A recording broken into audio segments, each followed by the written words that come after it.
Hello and welcome to a very spooky edition of Saturday Morning Cartoons, the weekly podcast that resurrects, reincarnates, and reviles some of the world's weirdest animated series.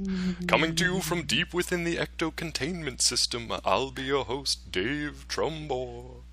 Joining me today from the great beyond, better known as the Scourge of Carpathia, the Sorrow of Moldavia, it's Sean Paul Ellis. How are you, you old tyrant? David, I'm doing well. How about you? Oh, feeling real spooky tonight. Feeling a little feral. Completing. Yeah. Oh, hold on. I gotta put my voice back on. I gotta put my spooky voice back on. Hold on. No. Hold on. And completing this unholy trio, one of the many minions of Goza. It's Matt Barron. How's it going, sir? Oh, it was going better about 15 minutes ago. Yeah, I just sprung this upon you like a freshly resurrected corpse. Yes. Hey, it's Halloween, kids. I don't know if you knew this or not. It's Halloween. All right. Yeah. It all comes back around to Halloween. We're going to do a special little holiday episode. Is this our second holiday episode? Yeah. Only our second? Our first one, woof. I really hope that this one... 4th of July. Whose bright idea was that?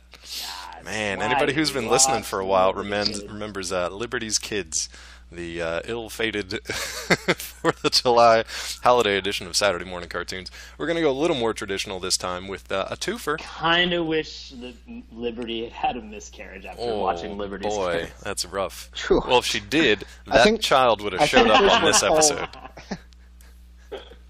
What, Matt? I was going to say, I think those were called the Articles of Confederation. Ooh. Oh, okay. History jokes. I love the fact that Matt just goes, Just very audibly. because we came up with a fetus ghost host. It's a fetus ghost host on Saturday Morning Cartoons. Fetus ghost host. Oh boy. Man. Oh, we are off to a start. Well, guess what, kids? We're going to be talking about some favorites, whether you know it or not. We're going to talk the real Ghostbusters, and as a bonus edition, I made the guys watch this one, Extreme Ghostbusters. You may be more familiar with one than the other. You're going to learn about both of them in the next hour. First, I'm going to turn it over to Sean. Sponsored by Doritos and Mountain Dew. Mountain Dew. Not really. I wish. Mountain Dew. That would be amazing if either of them decided to sponsor. And the Red Bull Extreme Ghostbusters tour. Yeah, totally fine with that. I'm totally on board. Perfect. That's what we're fueled by right now, and I'm going to turn it over to Sean. Duly sponsored by GoPro. And Sean's got his GoPro right now, taking us through the history of the real Ghostbusters. So here we go. I'm a GoPro bro. Here we go. He's a GoPro buster. Real GoPro Ghostbuster. Oh boy. Ugh. How do we just hit I don't know, just get into it. Just let's just start all over. Welcome. All right. Real Ghostbusters, an American animated cartoon series from our friends at Deke. Columbia Pictures, because they own the rights to this. You got it. And Coca-Cola. Which why I not? think is always kind of fun. Yeah, why not? Coca-Cola. When you've got Coca-Cola money that you can throw around, you can go on and do series forever. Serious anything you want. Yeah. Yeah. So this series ran from 86 to 91. It had like 175 or 176 episodes, right? Like. Yeah, it was crazy. It was a crazy pretty number. Substantial. Yeah. It's pretty substantial. If you're looking for a timeline of events, the Ghostbusters movie came out in 1984. This came out 2 years later, to keep on the coattails of that freshly minted movie. Exactly. They decide that they're just going to come out 2 years later. So, when did Ghostbusters 2 come out?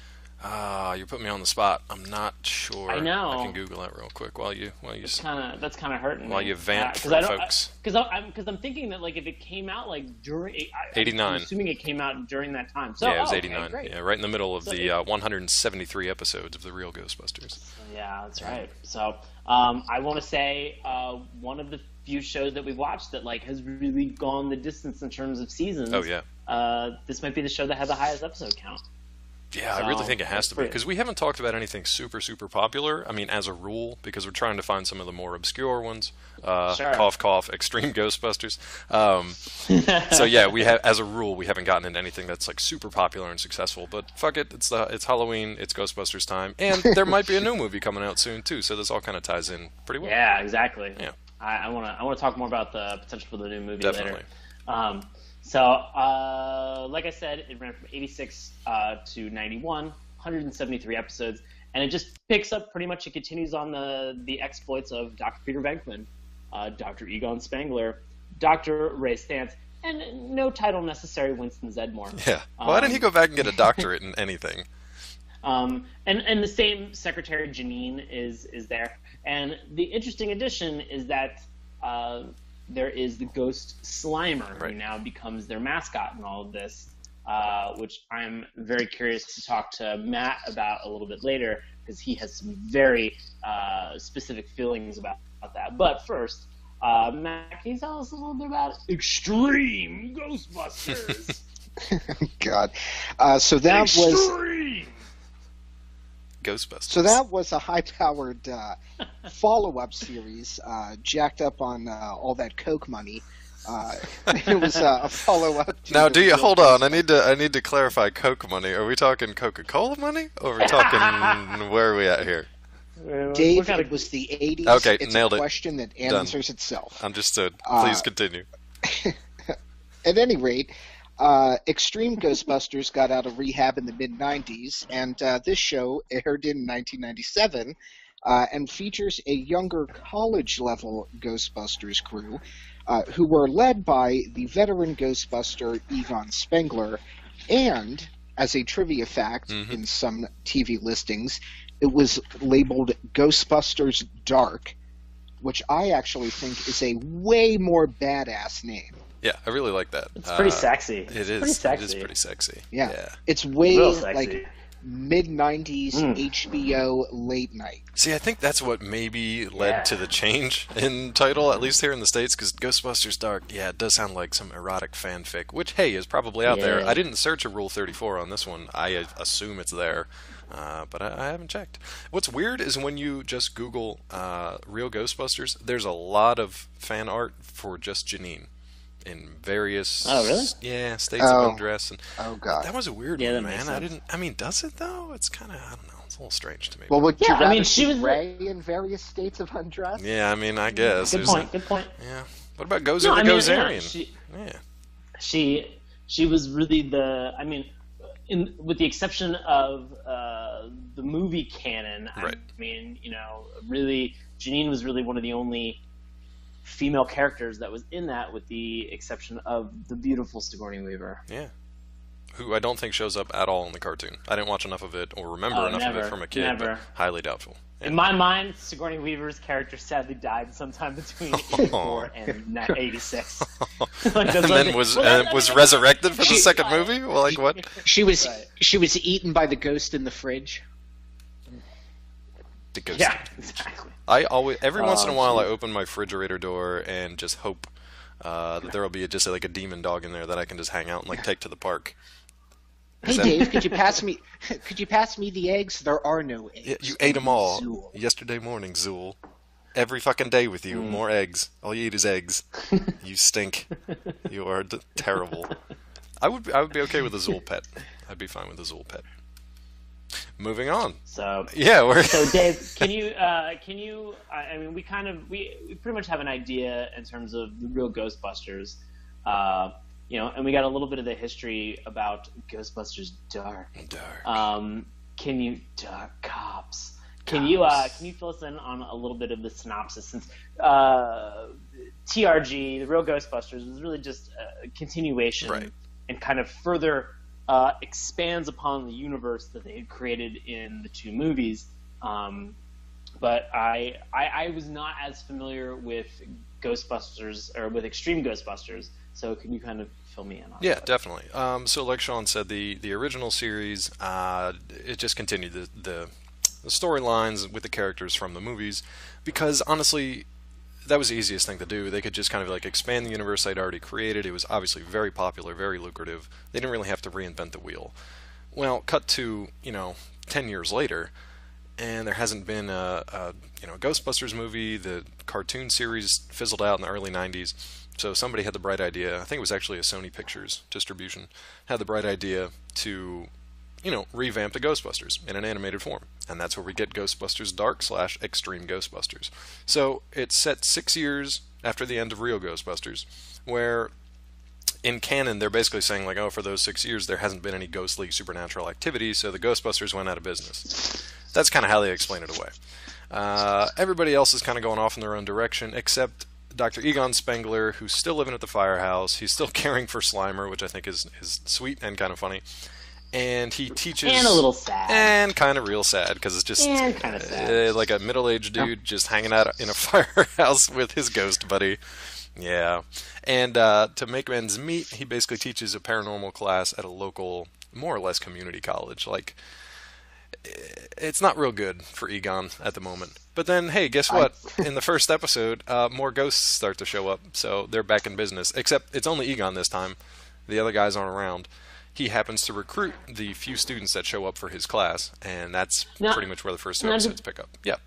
Do they go into like any explanation about what happened to like Stantz or like Zedmore or Venkman? They had some like, I thought they had some like brief commentary on it, but just kind of like side things. Like it was more like, because there's one girl who's like a big fan of Egon and his books and his adventures. The rest of them don't really know about these guys so much. Like they kind of call him like, oh, he's an original Ghostbuster, but that's all they really say. They don't seem to go too much into what the other ones did. So I don't know if they did it just to separate, if they just did it to separate from the other characters so they didn't have to pay like royalties or rights, or if they just wanted to focus in on Egon, because they kept the same, I believe it's the same voice actor in both. I think it's Maurice LaMarche in both. Yeah, it is.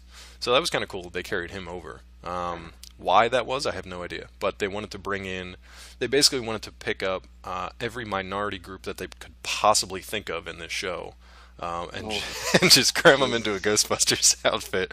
Because if you think about it, the original one was just like it's kind of criminal. It's really just so artificial. But I liked it. I liked the characters once I got to know them. But for the first couple of episodes, it's a little grating, just because it's so artificial and so forced.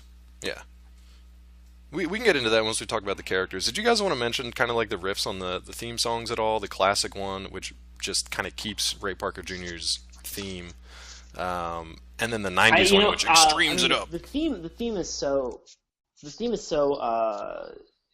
distinct. Is so like, is the original Ghostbusters theme is so recognizable. Right. It's wonderful, and it's not so much the theme song that I actually remembered fondly. It was the because I watched Ghostbusters. Like this was in like prime time for me watching cartoons. Right. Like this whole like 86 to like 91 period of time, like I was watching a ton of Saturday morning cartoons. Yeah. So I watched a lot of the real Ghostbusters.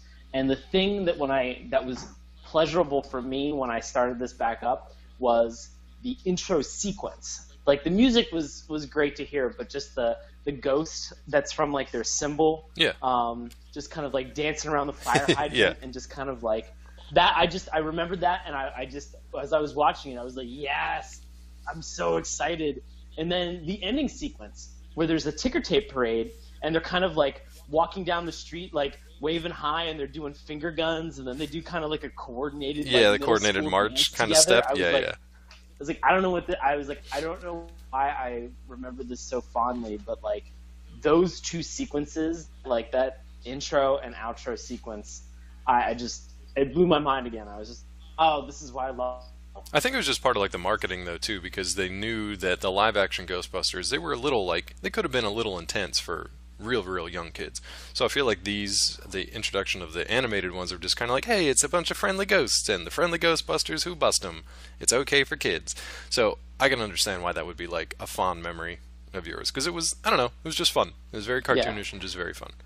Extreme Ghostbusters. And I mean, Sean, I totally agree. This was like kind of definitely the high watermark for me in terms of cartoons. Like, I was way far too into the Ghostbusters as a kid, and it was absolutely like entirely the cartoon.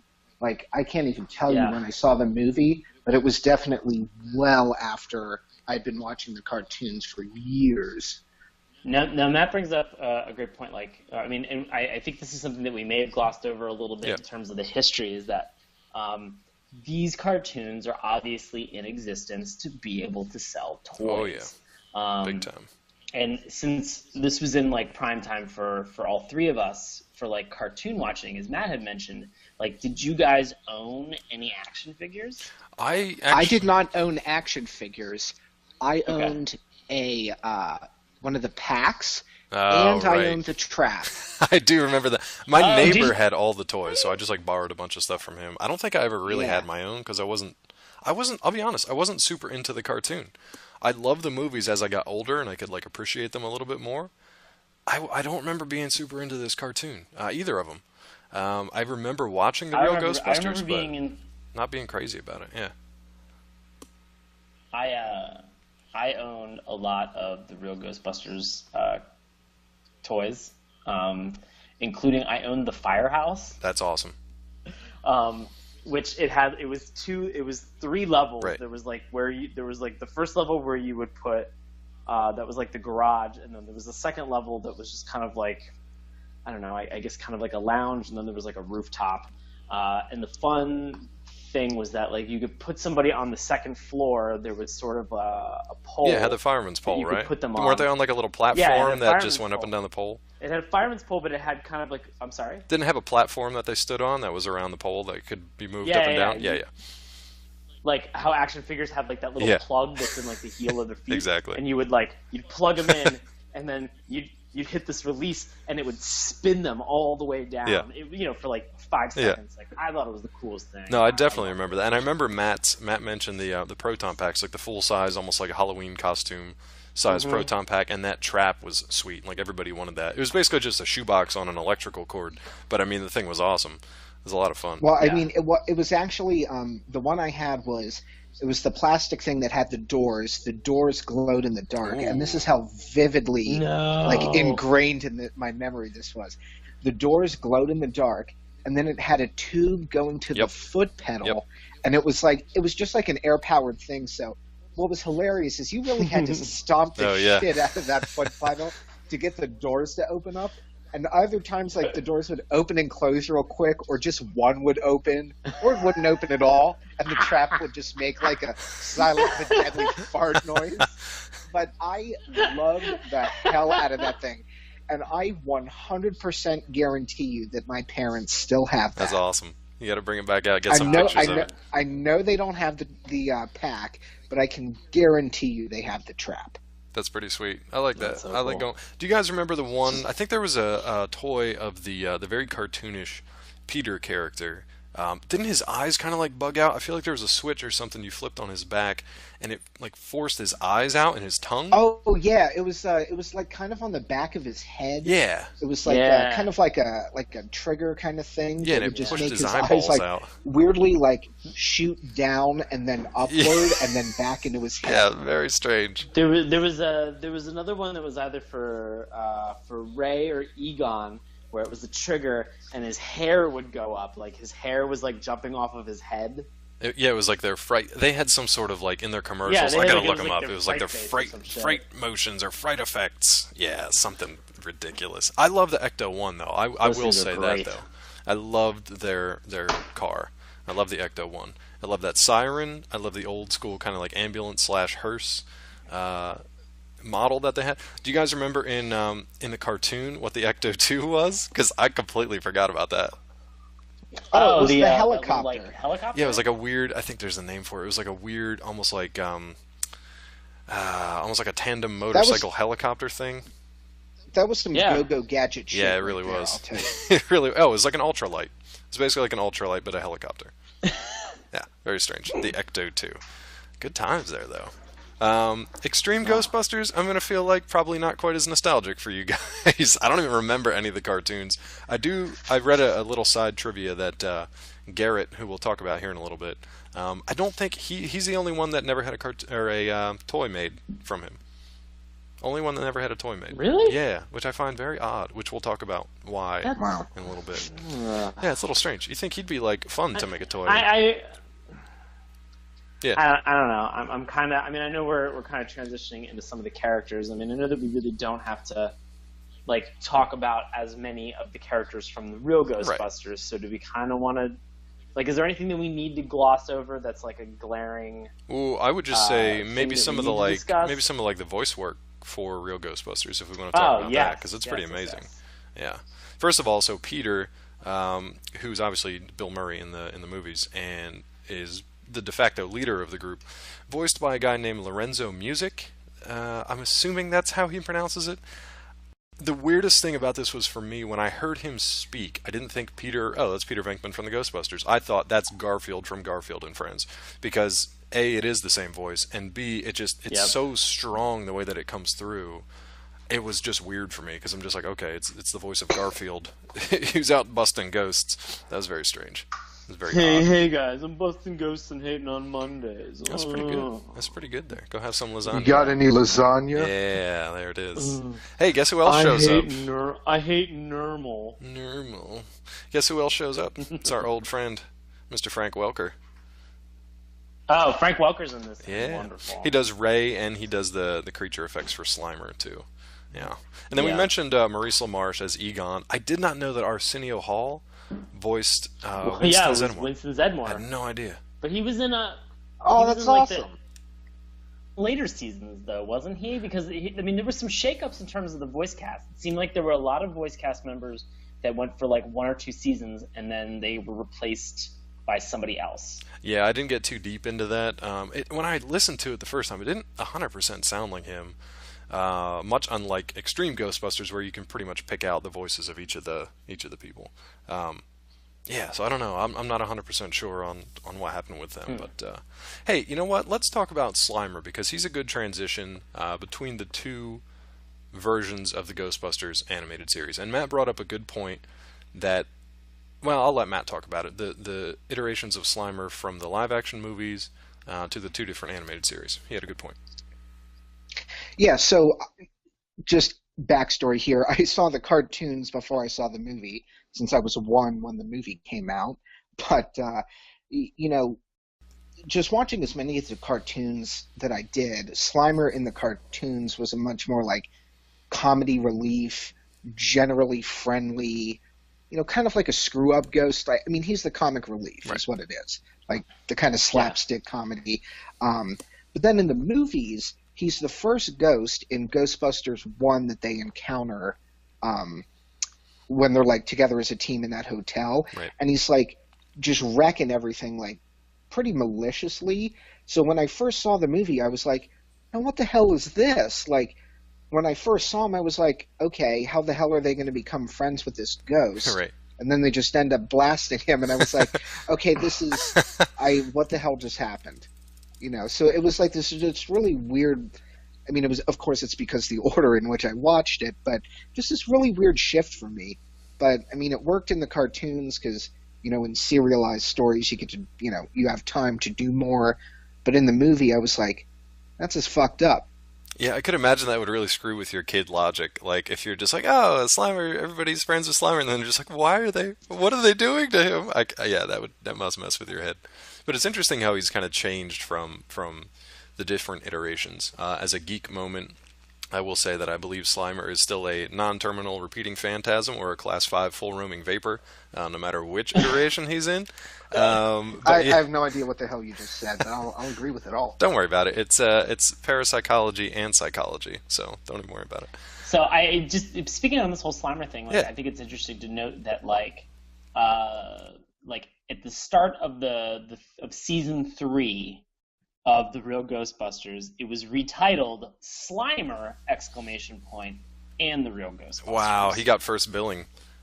That's Yeah. interesting. I mean, it makes He sense though, did. because I feel like that's where they were just like, oh man, the kids, they love Slimer. It's just kind of like, you know, young Sean Ellis loves, oh, I don't know, the dog fish thing Kid. from Tiger Sharks, or any little cutesy creature that shows up in any cartoon. I like cute stuff, Dave. Yeah, Whatever. Sean likes cute stuff like Slimer. Cool with that. No, I mean, it's smart, though, because that was, like, their mascot going forward. Which is funny, because you would think that it would be the little white ghost trapped in the sign, but nope, it's just Slimer. Everybody loves Slimer. Yeah, he's like a little So, Tasmanian devil ghost. pulling up and looking at my notes in IMDb, Yeah. Arsenio Hall was Winston Zeddemore from seasons 1 through 3. It didn't even sound like him, though. That's strange. And then I totally saw it. I Okay. totally heard it. The second I heard it, I was like, holy shit, that's Arsenio Hall. Okay.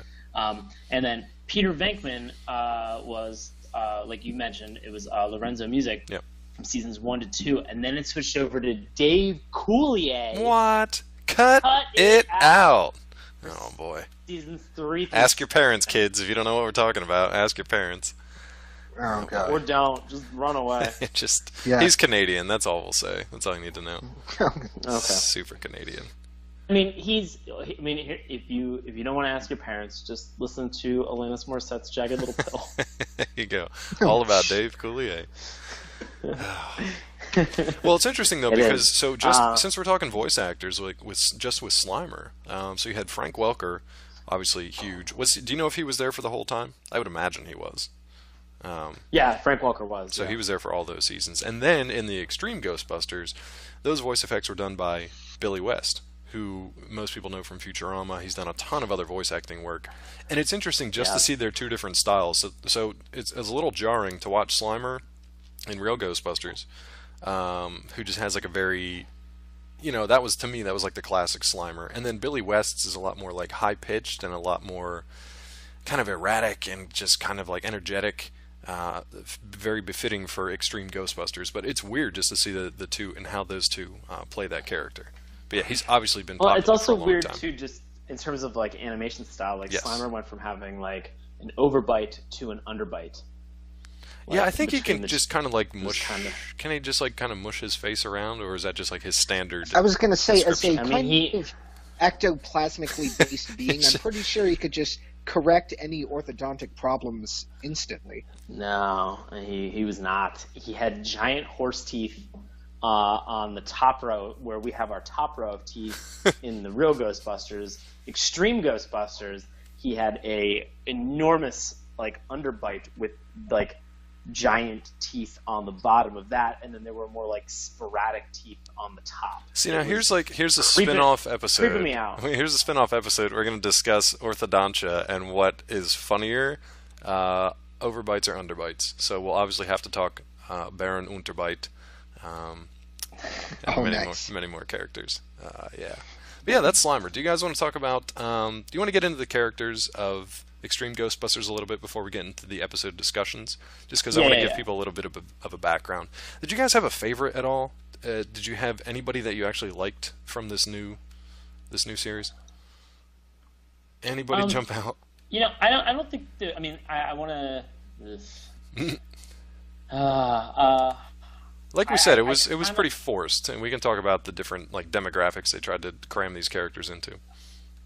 Yeah, I'll tell you that I go ahead. Sorry. Go ahead. You were going to tell us what? All right, fine. I remember the show only because of the character Eduardo Rivera. Okay. Just because I did not remember him until I had seen screenshots of him. I mean, I was like, oh yeah, that was that incredibly campy like Latin stereotype. Yeah, that they very crammed much so. onto the show. Yeah. And I cannot remember. I mean, I could not tell you the plot of one episode of that series. He is the only character I remember, and it was his face and the voice, because it was just so stereotypical. He's got. I mean, do you want to describe him a little bit as far as just like his look? Because remember, these are all supposed to be like college kids, kind of. Yeah. Yeah, he's got that kind of like, sort of, Latin kind of long face, cutting jaw, really huge hoop gold earring, Right, exactly. and a soul patch. that people like generally just want to pull on to get his attention. They just grab him by his chin whiskers and just yank on him. Yeah. And he's like kind of always chasing the ladies, and he's kind of too cool for school, and he's just like this loner. Maybe not a loner guy, but he wants to just keep to himself and do things his own way, and he doesn't need all these other people. But he's also got this bravado that's pretty hollow, because as soon as they like put him in a scary situation, he kind of like he's definitely more afraid than the rest of them. So it's interesting that they at least tried to give these characters a bit of some dynamics and to try to round them out. It's just weird that they try to just like fill these strange demographics, like, oh, we need a swarmy Latino guy. All right, check. We got Eduardo Rivera. I don't know. What do you think? Should we get like a fat jock kid in a wheelchair? Let's throw him in there. Yeah. Anybody like Garrett? Nobody like Garrett. I'm gonna be honest and just say I was not. I think maybe with the exception of Kylie. Yeah. I was not a giant fan of any of these guys.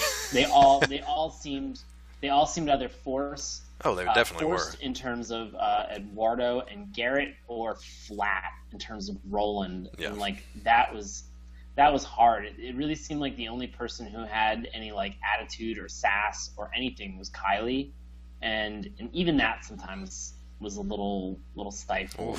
I don't know. I think I will say this: the character that I hated the most out of Extreme Ghostbusters was Eduardo. Yeah, I could see that. He reminded awful. me, like, I feel like he and Ayaz from Pirates of Darkwater are more or less related somehow. I think I think they're like a distant relation, much like Slimer Yeah. is related to Lumpy Space Princess, I think, in some way.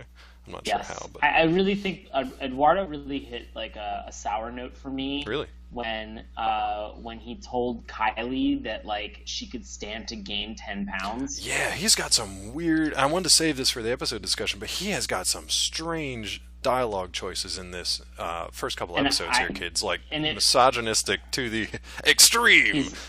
Yeah, extreme misogyny, which is unnecessary. Yeah, very fitting in today's discussion. Extreme fat shaming. Like, ugh, just settle down, buddy. And he says it a number of times, over and over again, whether she's there or not. It's at least 3 maybe that's why they called it Ghostbusters Dark, because that shit is dark. It got real dark. Yeah, so Kylie's like, she's on the younger side, which there's also a quote that comes up related to her age later on, which I was just kind of like, wait a minute, this is a kid's show? We'll get to that in a second. But she's kind of like this goth. And I just... Yeah, go ahead. Oh, I was going to say, the other like, terrible fucking line that was from the pilot. Yeah, let's save it for the episode discussion. Pilot. Oh, okay. So we can get into it. I just want to give him some context, like while that scene is going on. I'm gonna dog ear that. Yeah, dog ear that. There are more. There's another terrible Eduardo fucking comment that is just like it really like I guess I'll just be blunt with this. I did not like Extreme Ghostbusters. The real Ghostbusters was okay and a little like it was fine to watch, right. And I think I'd like to go back and maybe watch a couple more episodes. I would too, but yeah. like it didn't really sell me on it. Extreme Ghostbusters, absolutely not. Like I will not watch any more of that crap. Well, let's jump into Real Ghostbusters then, since we're about halfway through the show. I want to take about maybe 10 minutes or so and talk about. We watched, all 3 of us watched the first episode of The Real Ghostbusters called Ghosts Are Us. So we watched that first episode. So we can talk about that for about 10 minutes. It was, again, like they expect you to just know the movie. So they expect you to know all the characters, know what the Ghostbusters are about and what they do, and they just throw you right into it, which I was fine with. I thought that was fine. Right. What do you guys think as far as your reactions? Right. So it was fine. I think the 2 big things that I had kind of after watching the episode was that like they have to give you a little bit more of the perspective of the ghosts. Yeah. So there are times where they follow the ghosts yes. in this show, and that's fine. Yeah. It's just it's very campy. Like if you're okay with like a little bit of camp, like great. Like then you're going to be totally fine with this. It'll be in your wheelhouse. Like it's wonderfully like crappy. Like because the ghosts that they introduce to you, like when they're doing like when they're talking about from, and Egon's just like, yeah, they're from probably from New Jersey, and you're just like, okay, take that, Jersey. That was my exact reaction. Yeah. That was my exact reaction when they said probably New Jersey. I was like, like, all right, I get it. Yeah.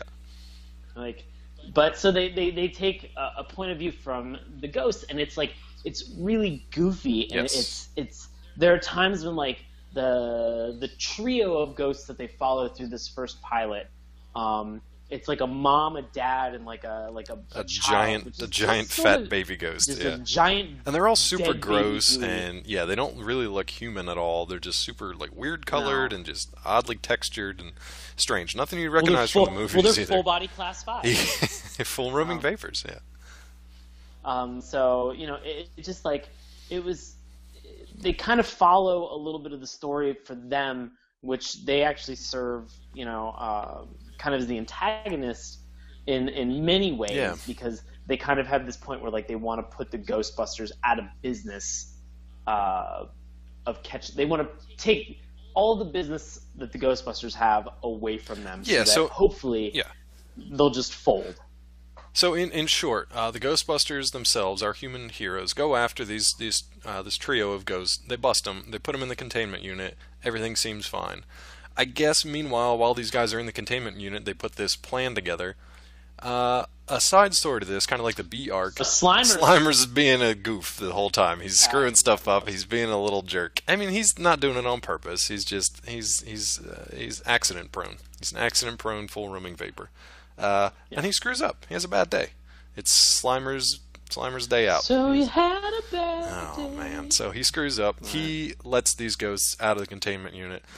Whereupon these ghosts decide to put their own ghost-busting business together called Ghosts R Us. Yep. And they get a ton of press. Yeah. Everybody loves them. And they, from right out of the gates, are putting the Ghostbusters to shame. Now, I didn't 100% follow what happened after that, to be honest with you. It was so... This is the point that I'm going to come back to later. Okay. This will be my second dog ear, is that this is a city, all right? New York City is a location where ghosts exist. All agree that ghosts exist. People are celebrating the fact that they exist. Yes. Can we all say yes to that? Oh, I would think yes. Matt, we can all say in the world of this cartoon, ghosts exist. Yep. There's no disputing the fact that ghosts exist. I think we got it. Yep. And maybe not necessarily celebrating, but certainly like acknowledging. Not really. Well, I mean, they were out in any factory that they caught the trio in, and they got all the chocolate for free. Like, they're on television, like it's publicized. And there's hundreds of people watching these ghosts just wreak havoc on things and watching the Ghostbusters swoop in it. So everybody knows. Everybody knows it's a thing. I wanna dog ear that when we go back and we talk about Extreme. Okay, fair enough. You forget a lot in 6 years, apparently. You forget world-changing events 6 years later, as we all know. Tends to happen. No, it's pretty much like the entire world destroyed itself and then regrew. Yeah. And forgot just had amnesia. All of the events that had happened 6 years prior. Now, I do want to say this. I can't remember exactly how it gets to this point, but the Ghosts R Us ghosts are fairly successful, and they get to the point where they can kind of like lure the actual Ghostbusters to this enormous and terrifying, like dilapidated toy factory. Is that where they ended up? Right? It just looked huge. It looked like a skyscraper that used to be made to make toys, and it had just fallen into disrepair. But this place was frickin' enormous. Yes. And at that point, I was just kind of like, so the ghosts Did you zone out? Who, did I zone out? Yeah, did you zone out? No. I was trying to think of how to describe what happens next, because these ghosts go in there, and they kind of like call upon this. Yeah, they call upon like a larger specter or like poltergeist that's there, thinking that it's one ghost that they need to come out and do a haunting. Turns out it's another ghost. Oh, but the thing is, a much more powerful, stronger it's ghost. Huge too. It's absolutely huge. And at this point, it was almost. I was watching the animation, and up until this is 15-20 minutes of a lot of camp, a lot of goofy stuff, a lot of very different humor from what the movies were like. At this point, when they brought this thing up, and I don't know, it wasn't exactly scary, but it was pretty intense. The animation of this thing kind of coming together for like a little kid, and I thought it was a lot of creepy childhood. Iconography. It had like the weird, like the monkey with the symbols, the wind-up monkey with the symbols, but he looked super spooky, and there was like big like toy blocks and a big wheel, and they all kind of came together in this weird poltergeist kind of amalgamation. And I looked right at it, and I was like, that fucking toy needs to be our mascot, because at this point it's the size of a skyscraper, and it is just rolling through the city, just smashing everything to bits. And I'm like, that's fucking awesome. So again, that's our mascot. Citywide event. Right. All right. It's on the news. Epic stuff. A ghost is attacking. It's on like Gozer like Stay Puft Marshmallow Man scale. Oh yeah, definitely. Like it is rolling down a bridge at one point, and they show this animation several times, and it's rolling over cars, and the cars are like bursting into like little smoke clouds. Yeah, just poof. Like kind of what you look like a cartoon like hot dog whenever you like burn it up real quick on a grill. Like that's exactly what they're fucking like turning into. Yeah. It's just like what? No, but I love that moment. We need to take it one step further. Yeah. We need to take it one step further there, because Do it. the way they get rid of that ghost is by blowing up Ecto 2. Ecto 2 gone. Introduced and gone in the same episode. Yeah, right next to Hired and fired. Right next to the Brooklyn Bridge, I believe it was. Sure. Huge explosion. Was it the Brooklyn Bridge? I believe it was. I got a bridge to sell you. Okay. A huge explosion right next to the bridge. No damage to the bridge. Bridge is totally fine. The water took care of everything. It was all right. Totally fine. But there's a key point. Remember that I said that Slimer's arc in this episode, he's been a goof. He's screwed everything up. He's super, super worried that his best human buddies are going to disown him. Or worse, put him back in the containment unit and never feed him again. Guys, how does Slimer save the day here? Or has he help out at least? Oh, man. Slimer uses his slime and greases up the sides of the bridge so that as this giant monstrosity is walking towards him, roller skating down the falls in bridge. fucking water. Yeah, he roller skates down the side of the bridge and slips off in some of the worst animation I've seen in a while. Yeah, that's pretty bad. Yeah, and then they fry the thing. So it was cool. It was fun. I mean, it was definitely aimed at a much younger audience, and obviously it did pretty well because it was on the air for, 6 years, 7 seasons, 173 episodes. 7 seasons. Yeah, pretty good. Before we jump to Extreme Ghostbusters, Matt, did you have anything to add from the second episode? I know you watched a bonus round, so any cool stuff? No, I mean, just, thematically, I mean, without diving into the plot, it's really just kind of more the same. To its plus and its negative, the real Ghostbusters had a great formula that consisted of not a lot except, marketing the show to kids, selling some toys, and just having something that's, Saturday morning cartoon watchable. This isn't groundbreaking story writing here, but for somebody who's like, let me see it, in 1988, I was 6 or 7.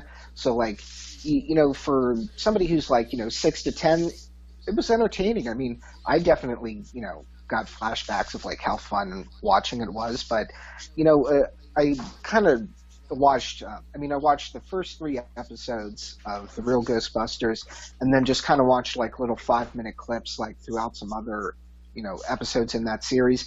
And I swear to God, you could watch the whole first episode and, skip ahead 120 episodes and you get the exact same thing. Oh yeah, I'm sure it was just formulaic, but it was perfect for the absolutely. late 80s, and especially with the popularity of the movies, it was just, they did a great job. And and then mass production animation is what it was. And that brings us to Extreme Ghostbusters, where I still don't know why they tried to reboot this, but so to Sean's point before, this still takes place in New York City. It's supposed to take place in the world of the Ghostbusters because we still have Egon, and the community at large, the world you would imagine, still knows about the Ghostbusters. They make it a point that the kids that come into this show through Egon's class know that the Ghostbusters existed at one point. It's not like a legend that happened 100 years ago or a story that somebody wrote and was never proven or anything like that. It's something that exists and is documented. So to Sean's point, I'll let him make his point about kind of what goes on in this one, but it seems like that's a contradiction within the show itself. So Extreme Ghostbusters serves to completely negate anything that happened in the first 2 movies and 7 seasons of the cartoon.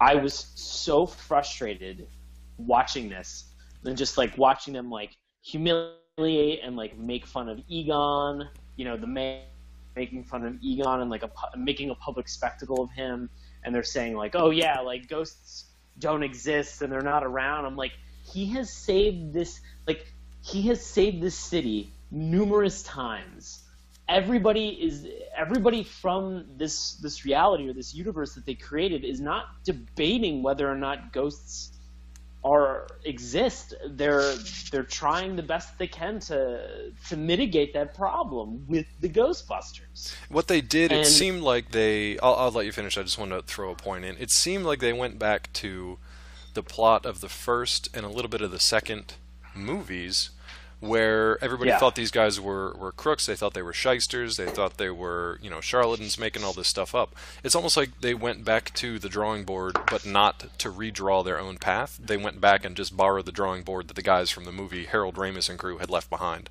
and just made it again, used the same ideas with younger kids in a quote-unquote hip 90s demographic. So... But you had more to say. I mean, where the real Ghostbusters was kind of like light and marketed towards kids. Right. The Extreme Ghostbusters aims to be a little bit more mature, whereas the ghosts that are in the real Ghostbusters are kind of silly and campy and ridiculous. It seems like the ghosts that are in Extreme Ghostbusters are very serious. Yeah, like, as serious as specifically do stuff. Yeah, they have motives. Now, where and they have the main characters of the real Ghostbusters are very like, you know us, we're lovable, we're enjoyable, we have personalities from the movies that are being pretty much mapped directly into the show. The characters that you have in Extreme Ghostbusters are just flat and dull. Or grating or misogynistic at worst. Just misogynistic. Or I wanna. There is a line. Can I undog ear this right now? Sure, we'll talk about it. Eduardo Rivera. Do you want to give them context though? Because I think we're talking about the same line. So should we give them some context for it, just so they know kind of what the scene is setting up? You're talking about. Sure, okay, sure. So in the beginning of the episode. These construction workers who are working on like a subway tunnel unearth this somewhat ancient ghost. Ancient spirit of evil. She happens to be trying to infect people. She needs to find a host in the city, so she's trying to infect people, but they need to be somewhat willing to kind of accept her form into their body. Long story short, one of the aforementioned Extreme Ghostbusters is the only female, aside from Janine, the only female Ghostbuster by the name of Kylie, who's kind of this goth girl who's into the supernatural, ends up being inhabited, possessed. A willing host. A willing host, more or less, by this spirit. So that obviously leads. She gets duped. We should say she gets duped. She does get duped. She calls it. That's her own fault to begin with. She calls it with a ghost beacon, which is a real thing that they put in this show. A ghost beacon. It's a real new device that we have. So fair enough. It's just a spinny light. That's all it is. Don't have any spinny lights at your house, or all the ghosts will come. But she eventually gets possessed, which of course lead the other guys to come after her, try to save Kylie, and try to get rid of this demon ghost. Now I'll turn it back over to Sean, who's very excited to talk about this one particular line. So there is one point where Kylie is sort of making like an advance towards Eduardo. Kylie as the ghost creature, Yes, and it's Kylie as the ghost being possessed is making a sexual advance towards Eduardo. And Eduardo does not know that she is possessed. So he's kind of into it. He's kind of like, this might be a thing. So then suddenly, Roland and Garrett roll up. Oh boy! Remember, kids, Garrett's in a wheelchair. He's in a wheelchair. Yep. Oh Lord! So they roll up and they're like, "Get away from her!" To which Eduardo responds, "Why? She's 18. She's over 18. She's legal. She's legal. She's legal. Oh God." The exact quotes go, "Back off, Eduardo. Why? She's legal." And they're like, "She's a ghost." And nobody takes a second. Fucking cringe. Oh. Why? She's legal. So, and then he makes a comment about she's like something about like going for me, and that's when he drops the line about you can stand to gain 10 pounds or something like that. Yeah, and he says something about her later on, just to the guys. if their idea was to include somebody of a Hispanic descent, they've Right. already made that person rapey, Terrible. and a fat shamer. Like, what a bag! Like, he is a poor representative for a community that probably loves Ghostbusters in general. I mean, not to mention the fact that, like, Central and South America has a very rich culture and heritage regarding the dead. Like, and so the fact that, like, the person that they would use as kind of like a segue to introduce people into this character or this kind of Ghostbuster canon comes off in such a negative way. I was like, fuck this show. Yeah, pretty awful. The rest of them really aren't much better, though. I mean, Roland, we've kind of talked about. Well, when you set the bar that low, Yeah, you don't really have anywhere to go. Well, here's the thing, though. The real Ghostbusters set it maybe not high, but they at least set a benchmark. Like, hey, here's what we've already got. Let's build on this, not just tear it down and shit all over it. Because, okay, so you've got Winston Zeddemore, who's the only, minority character in real Ghostbusters. You got 3 white guys. You got a white accountant, you got a white secretary, and then Winston, who I absolutely love Ernie Hudson as Winston in the Ghostbuster movies. Yes. Why? But why do I love him? He was my favorite. I don't love the guy because he's black. I love the guy because he comes in and he's the everyman. He's just kind of like, if there's a steady paycheck in it, I'll do whatever you guys need me to do. He's like, I don't understand this shit. He's got great lines, but he's the everyman. He doesn't have the scientific background. He's not super geeky, super nerdy. He's just doing this as like a blue-collar Ghostbuster kind of work thing. Then they bring he this... makes it totally approachable. Oh, absolutely. Yeah. And it's God. And then they bring this Roland kid in to do nothing for anyone, pretty much. He's a black guy on the show.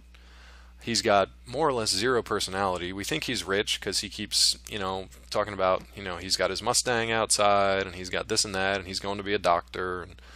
But he wants. What was the line that they asked him right off the bat? They're like, "Are you here for an easy A?" Oh my And God! Said, I'm not into rap music. And I was just like, he says it in the whitest way possible way too. to like juke to the side of a comment that's like about a fucking class, but you had to sort of make. You had to reach for like it. Here's the worst part, though. You had to reach for it. You know the voice actor.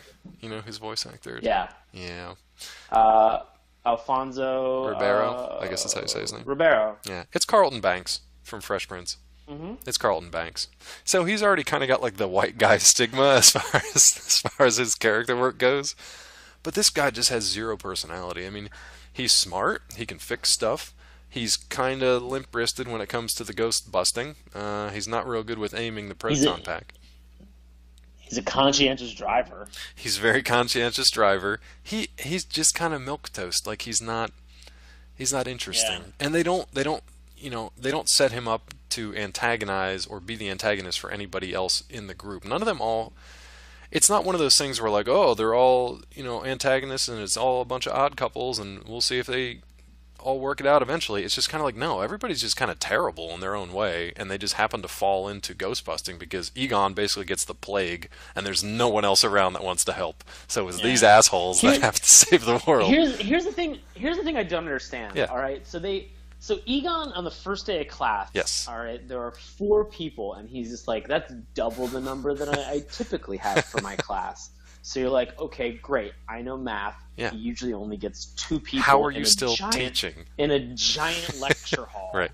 Okay. Which seems like a poor, which seems waste like of resources. Like an administrative, flaw on that New York college's part of not doing a better job to... Hey man, when you're tenured, you can pretty much do whatever you want. Yeah, but here's the other thing. Going back to Sean's point earlier, and he may have been about to make this. On the desk and be like, "What are you going to do about it?" Yeah, what are you going to do? Sean may have been about to make this point. I'm not sure, but again, we're supposed to be in this world where Egon and the other Ghostbusters are basically just like heroes. I mean, they're just heroes to at least New York, if not the world, over and over and over again. And now nobody wants to come to his class only 6 years later? Yeah. Are you kidding me? I'd be there today. Thousands of people, millions of people would want to attend this class just to hear his stories. He drones on and on and on about science talk and stuff, but still, just to hear his stories. You guys are wonderful, but I'll leave this in a moment if I can become a real Ghostbuster. Dude, even when I was watching the show, I was like, God, we are all so much better than these terrible characters on this show. Like, I'd be there in a second. If they had, there's Clown College. If they had Ghostbuster College, I'd be there. Done. I'll borrow Matt's parents' This proton happens where pack. they're... Oh, Yeah, they let only me have know the how far you get with that. I'm just gonna steal it. I can't imagine, like, after going through Ghostbuster College, be like, oh, I got this Ghostbuster College debt. We're just like, ugh. Well, I know Like, how fucking terrible I know that how that And feels. It feels pretty furthermore, awful. I bet you it's only an associate's degree. It's probably a 6-month program. Probably. You get a certificate at the end of it. Certificate. Uh-huh. Yeah, exactly. It's like 6 months of classes, 6 months of an externship, and then you're in the real world. Oh God! And then people just call you constantly because anytime they ask, like, "Man, I got these ghost problems. Who should I call?" And they're like, "Oh, this guy he's a Ghostbuster. Just totally call him up. Call him up." Who are you gonna call? We're working with this guy Dave. He's a great Ghostbuster. You Ghostbuster. should really give him a call. Here's his card. Can you add GB to the end of your name? No. Yeah, please. Do you think they're unionized? I mean, God, if there were so. enough of them, if there were ever more than 4 at any one given fucking time in this universe, how did they not franchise this? This is the greatest tragedy to strike the Ghostbusters. I'm talking in canon, like we're actually in the show now. The greatest tragedy is that they did not franchise this out, so that there was like an Indianapolis Ghostbuster branch and a Pittsburgh Ghostbuster branch. Yeah. I think, and actually I just thought of this, like, it would seem comically enough that the only place that there are ghosts en masse on Earth is New York City. But also in the movie, remember the building that they were in? I think it was Egon was talking about how, like, the frame of the building was made of some, like, special metal. Oh, yeah, that was yeah. Basically, like, a huge magnet. And the for, way like, it was, occult. it was constructed in a way that would, like, summon the ancient spirits or whatever the Sumerian gods. Yeah, I could totally get that. Like, that's why there's so many ghosts, like, from the movie. And I know it just totally read between the lines of, something that is, like, if you explained it in the movie, nobody would care. Everybody would be like, oh, great, move on. But at the same time, it's like, if you're looking at the actual story of it, then it kind of makes sense. Well, they also, in the second one was less about, like, just the population and the history behind it. Now, I know a lot of people don't like the second movie nearly as much. I love it. I think it's great. I love it. I just love what they do with it. It's so weird and out there. But that's more about, and the like, slime in the sewers. I was like, that looks like a blast. Or the bathtub, and it was that slime. It was like that emotionally resonant, like, plasm, whatever they call it, ectoplasm. That stuff. It was cool because they used it as, like, if it absorbed a lot of hate, if there was a lot of hate in the area, it reacted that way. If it had some good vibes by playing some, like, soul music or something, it reacted in a good way, and it made, the Statue of Liberty get up and dance. I love that. Right. There's nothing like that in this show. Everything is just terrible. Yeah. I don't understand. Also, the best line from that movie is, "Why am I dripping with glue?" Oh, man, Janosch has so many good lines. Yes, the scourge. We've heard you. Yes. If they wanted to absorb some hate, just put some of that goop on me and just have me watch Extreme Ghostbusters. Fucking Sean will make a toaster show. just flip out. Is there anything else? Is there anything else from Extreme Ghostbusters that you even want to, like, mention or talk about? Because everybody's pretty terrible. Yeah, didn't like a main antagonist that was called the Grundle? There was what? There was a greaser at some point. There was grease. I think there was a Grundle. Yeah. Was there something called there's taint? a ghost. Sure. Yeah, I know exactly. There's a ghost that they have that's in this show that is called Grundle, and I'm just like, I can't get over exactly what Matt said. Is that's immediately what I think of anytime somebody says Grundle. Here's a pro tip: don't Google Grundle while hosting a podcast. There's a lot of strange things happening now. Just make sure you go incognito mode. Well, too late. Yeah. Here comes the NSA. We only got a few minutes before they take me away. So too late. All right, so we really don't need to talk any more about Extreme Ghostbusters. We will do a quick round of recommendations, and then I want to talk briefly about Ghostbusters 3, if we can do that. So, Matt, on Real Ghostbusters and Extreme Ghostbusters, give me your recommendations. I would definitely watch Real Ghostbusters. Prepare yourself for childlike 80s camp, but if you watched it when you were a kid, I mean, it still holds up. Am I going to watch all 170 episodes? Nope. Nope. But it was a good watch. Brought back good memories.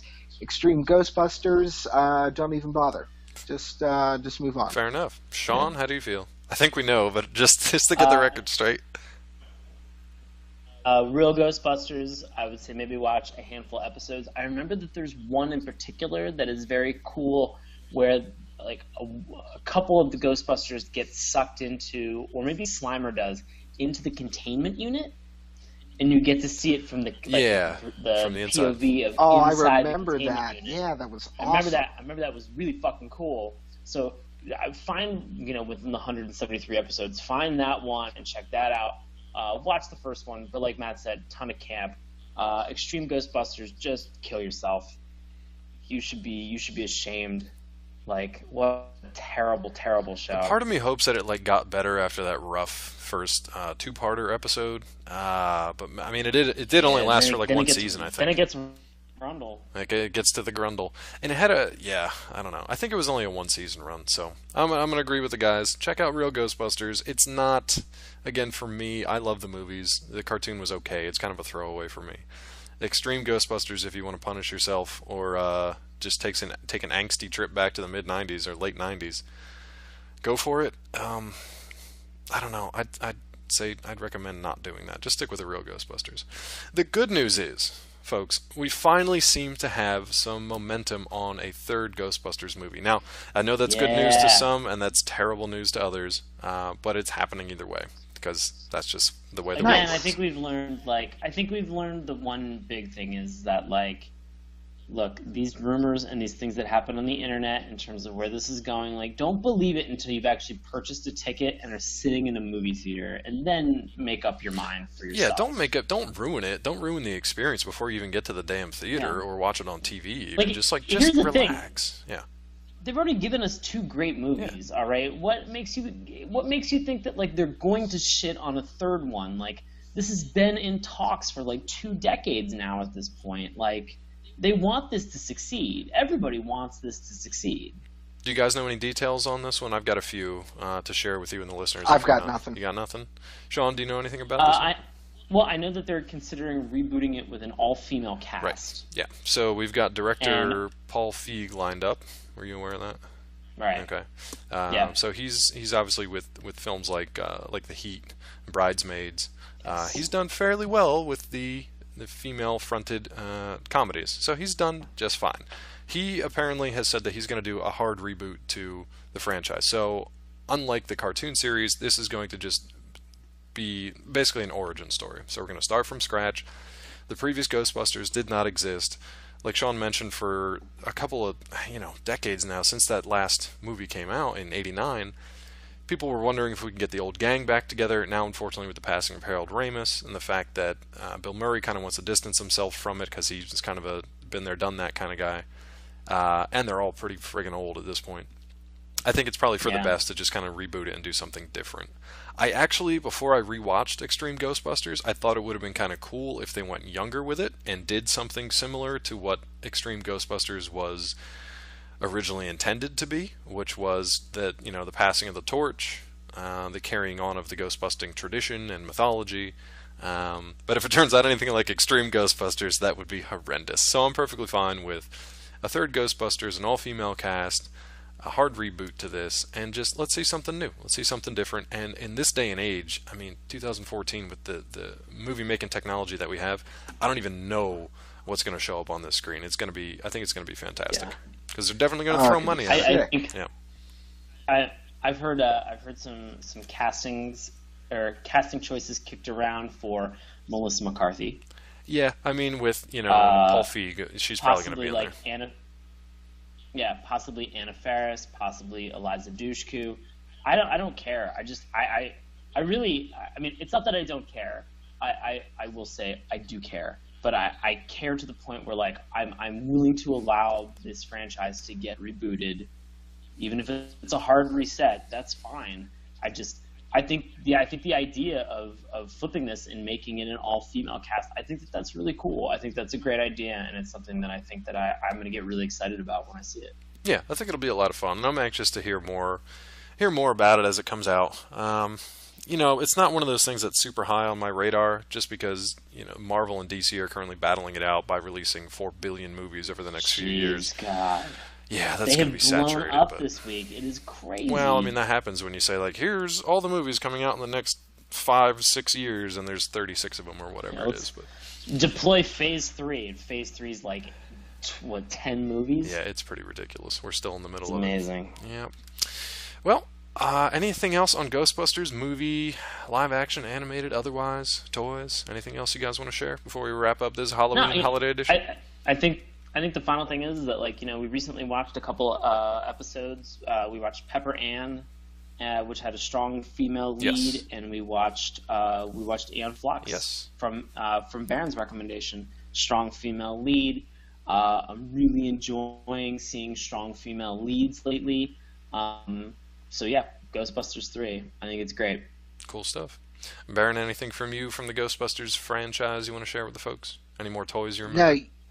No, I mean, well, between the proton pack and the trap, I mean, it's just got one of those like great, nostalgia footholds on my my memory from being a kid. But I mean, it was also like, being so young in the 80s, I don't really exactly remember, other than reading about it, how like huge these movies were. Right. But just to me, this is probably one of the biggest cartoon series that we've reviewed so far that has really kind of, consistently stayed in the top 3 for me. Cool. And I'll tell you what, the movies, they definitely stay, I don't even want to say relevant. They stay entertaining, and they stay fresh, and they stay fun, 20 some odd years later. I plan on watching them again this weekend just because I like to do that around the Halloween holiday.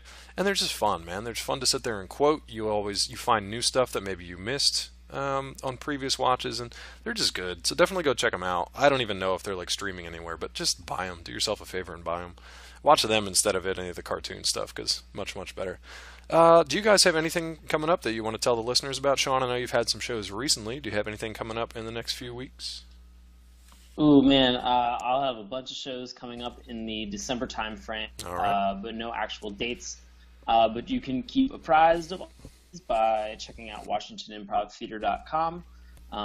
Which I believe they're revamping the website in the next couple days, so that'll be cool. Very cool. We'll have links up on our show notes to show you guys over to that location. Hopefully it'll still work once they change the setup of it.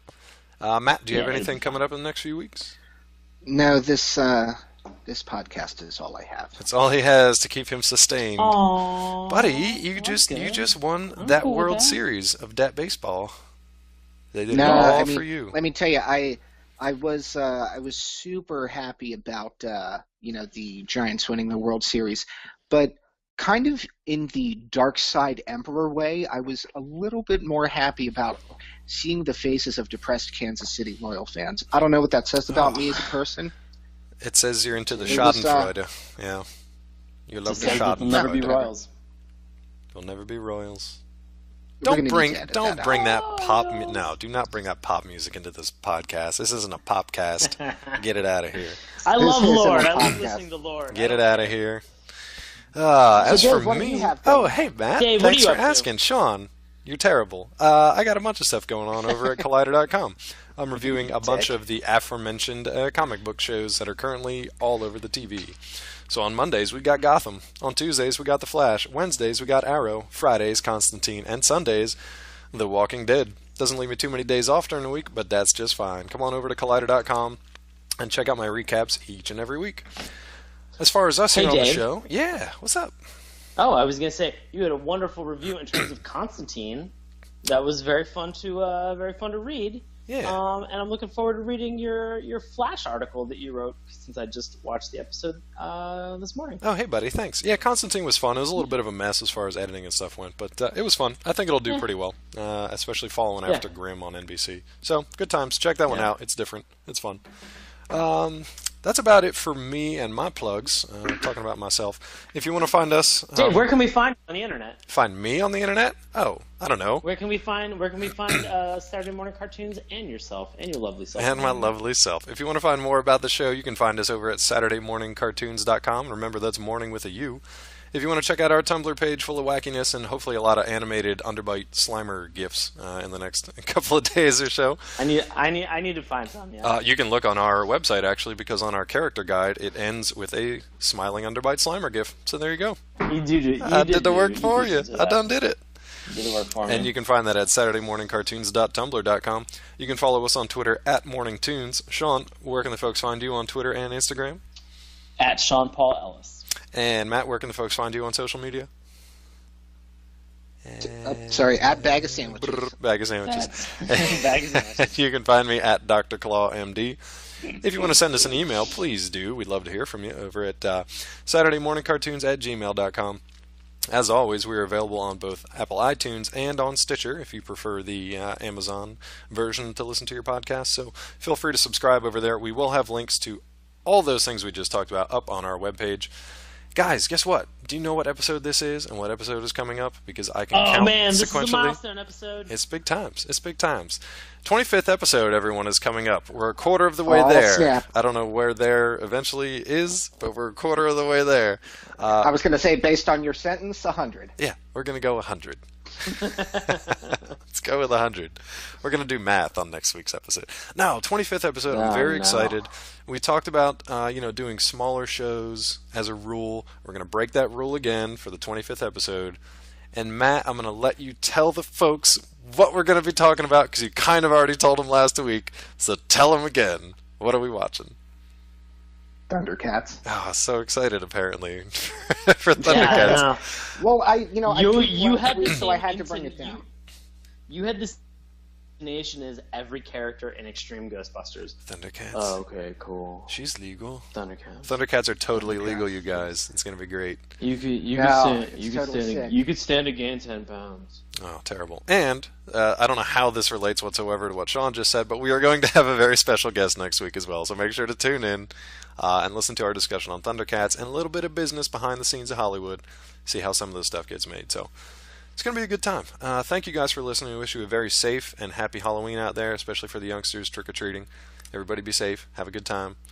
Eat all that candy. And we will see you next time on Saturday Morning Cartoons. Thanks for listening. We're going to let Sean take us out. Dave, Baron, we ride! Yeah, it was crazy. It was a crazy pretty number. Substantial. Yeah. It's pretty substantial. If you're looking for a timeline of events, the Ghostbusters movie came out in 1984. This came out 2 years later, to keep on the coattails of that freshly minted movie. Exactly. They decide that they're just going to come out 2 years later. So, when did Ghostbusters 2 come out?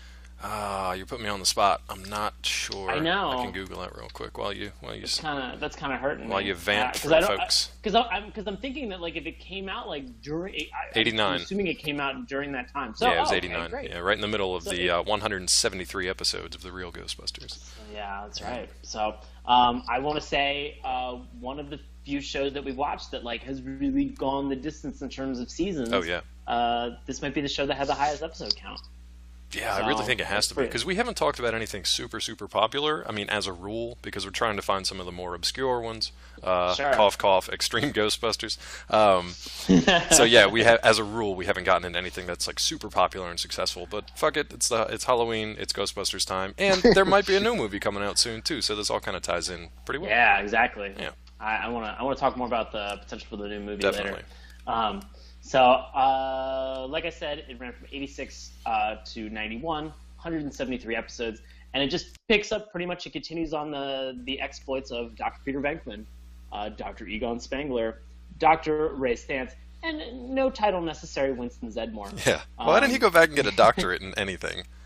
And the same secretary, Janine, is there. And the interesting addition is that there is the Ghost Slimer, right, who now becomes their mascot in all of this, which I'm very curious to talk to Matt about a little bit later, because he has some very specific feelings about that. But first, Matt, can you tell?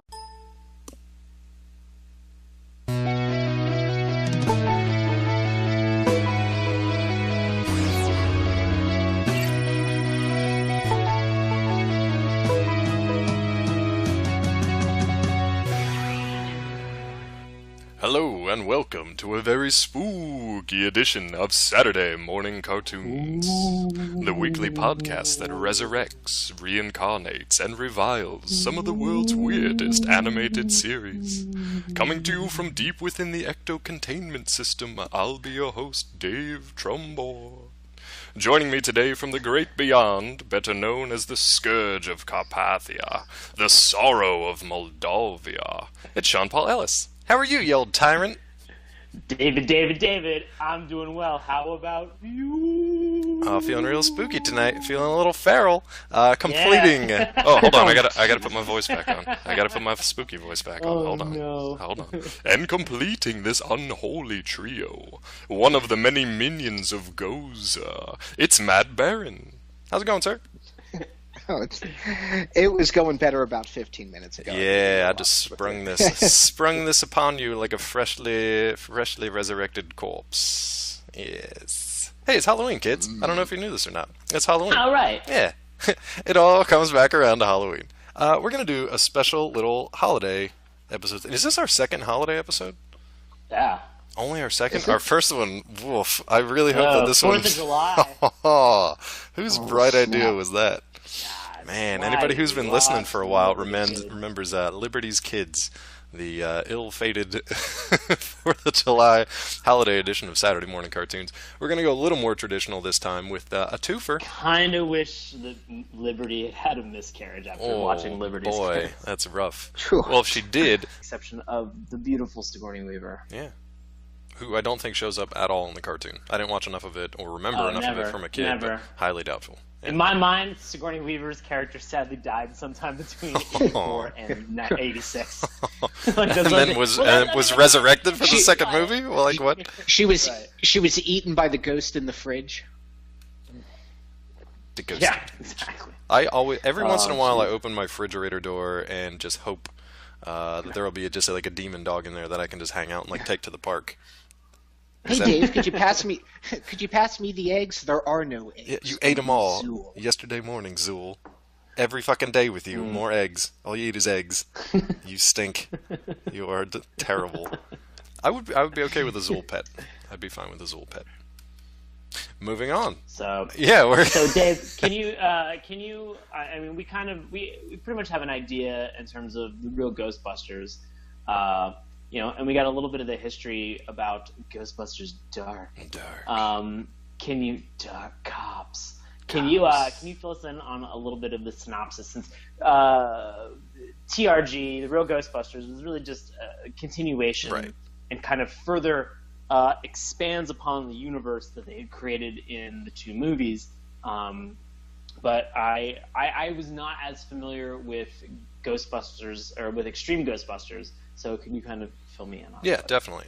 So like Sean said, the original series, it just continued the storylines with the characters from the movies, because honestly, that was the easiest thing to do. They could just kind of like expand the universe they'd already created. It was obviously very popular, very lucrative. They didn't really have to reinvent the wheel.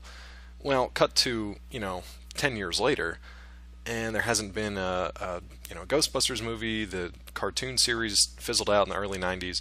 So somebody had the bright idea. I think it was actually a simple. That child would have showed up on this episode.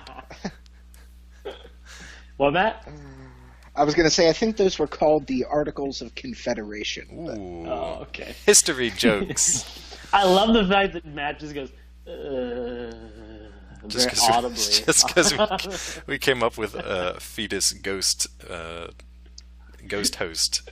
It's a fetus ghost host on Saturday Morning Cartoons. Fetus ghost host. Oh boy. Man. Well, we are off to a start. Well, guess what, kids? We're going to be talking about some favorites, whether you know it or not. We're going to talk the real Ghostbusters, and as a bonus edition, I made the guys watch this one, Extreme Ghostbusters. You may be more familiar with one than the other. You're going to learn about both of them in the next hour. First, I'm going to turn it over to Sean. Sponsored by Doritos and Mountain Dew. Mountain Dew. Not really. I wish. Mountain Dew. That would be amazing if either of them decided to sponsor. And the Red Bull Extreme Ghostbusters tour. Yeah, totally fine with that. I'm totally on board. Perfect. That's what we're fueled by right now, and I'm going to turn it over to Sean. Duly sponsored by GoPro. And Sean's got his GoPro right now, taking us through the history of the real Ghostbusters. So here we go. I'm a GoPro bro. Here we go. He's a GoPro buster. GoPro Ghostbuster. Oh boy. Ugh. How do we just hit I don't know. Just get into it. Just let's just start all over. welcome. All right. Real Ghostbusters, an American animated cartoon series from our friends at Deke. Columbia Pictures, because they own the rights to this. You got it. And Coca-Cola, which why I not? think is always kind of fun. Yeah, why not? Coca-Cola. When you've got Coca-Cola money that you can throw around, you can go on and do series forever. Serious anything you want. Yeah. Yeah. So this series ran from 86 to 91. It had like 175 or 176 episodes, right? What's a little bit about Extreme Ghostbusters? God. So that Extreme! Ghostbusters. So that was a high-powered follow-up series, jacked up on all that Coke money. It was a follow-up. Now, hold on? I need to clarify. Coke money. Are we talking Coca-Cola money, or are we talking where are we at here? Dave, it was the 80s. Okay, it's nailed a it. question that answers itself. Understood. Please continue. At any rate, Extreme Ghostbusters got out of rehab in the mid-90s, and this show aired in 1997 and features a younger college-level Ghostbusters crew who were led by the veteran Ghostbuster Yvonne Spengler, and, as a trivia fact in some TV listings, it was labeled Ghostbusters Dark, which I actually think is a way more badass name. Yeah, I really like that. It's pretty sexy. It is. Pretty sexy. It is pretty sexy. Yeah. It's way Real sexy. like mid-90s HBO late night. See, I think that's what maybe led to the change in title, at least here in the States, because Ghostbusters Dark, it does sound like some erotic fanfic, which, hey, is probably out there. I didn't search a Rule 34 on this one. I assume it's there, but I haven't checked. What's weird is when you just Google Real Ghostbusters, there's a lot of fan art for just Janine. In various states of undress, and God, that was a weird that one, makes man. sense. I mean, does it though? It's kind of, I don't know. It's a little strange to me. Well, would you rather she was Ray in various states of undress? Yeah, I mean, I guess. Good point. Yeah. What about Gozerian? She was really the. I mean, with the exception of the movie canon, right. I mean, really, Janine was really one of the only female characters that was in that, with the